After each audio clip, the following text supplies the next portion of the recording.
Nadine Morano.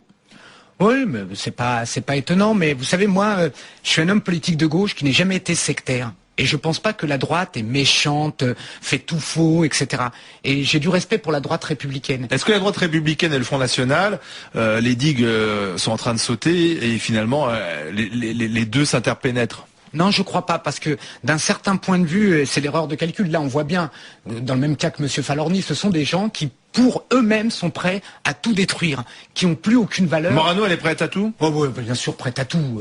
S'il avait été possible de s'allier avec l'extrême gauche, elle l'aurait fait. N'importe qui. Elle aurait eu les mêmes valeurs que n'importe qui lui permettrait de gagner. C'est certain. Elle n'a aucune conviction politique. Bah, c'est le cynisme, alors, absolu. Mais bien sûr, parce que je pense que pour la droite, le grand danger est le suivant. C'est que si elle laisse cette digue rompre face au Front National, ce qu'elle gagnera d'un côté, elle le perdra de l'autre.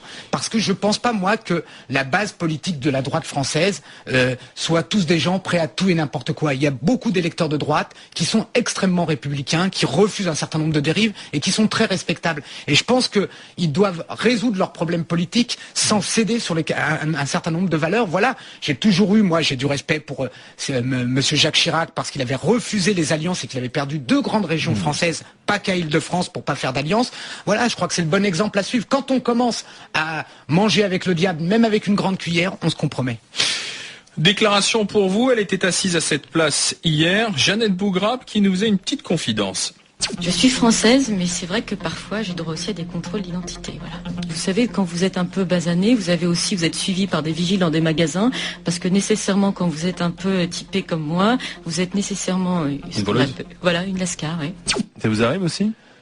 Ouais, ça m'arrive, mais j'en parle pas trop. Je pense qu'on n'a pas à mettre ça à l'avant. D'abord, faut être honnête, à partir d'un certain âge, on est beaucoup moins contrôlé quand on porte un costard. Les cheveux blancs, ça aide. Voilà, les cheveux blancs, ça aide. Quand on a une carte de crédit, comme je le dis, ça aide. Quand on a un certain statut, ceux qui souffrent beaucoup, et ça fut mon cas, c'est quand on vit en banlieue, quand on est pauvre surtout. Je vais vous dire une chose, plus que la couleur de la peau, ça peut paraître surprenant, mais je crois que les fringues, votre attitude, le look de pauvre, là vous vous faites contrôler. Moi j'ai toujours dit, on souffre beaucoup plus d'être marginalisé socialement que sur les questions ethniques. Et le coupon, c'est une bonne chose, le coupon que le policier remettrait à la personne contrôlée?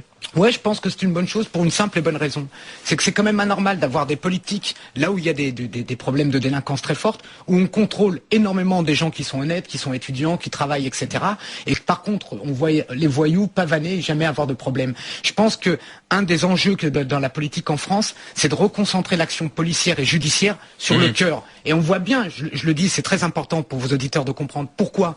Parce qu'aujourd'hui, un des problèmes qu'a la police pour intervenir dans ces zones, c'est que comme tout le monde est traité pareil, il y a une solidarité qui se crée. Et les voyous en profitent. Il faut couper le lien qui existe entre les voyous et le reste de la population. Est-ce qu'avec Razi Hammadi et d'autres, vous ferez un collectif diversité à l'Assemblée nationale? Non, c'est pas ce genre.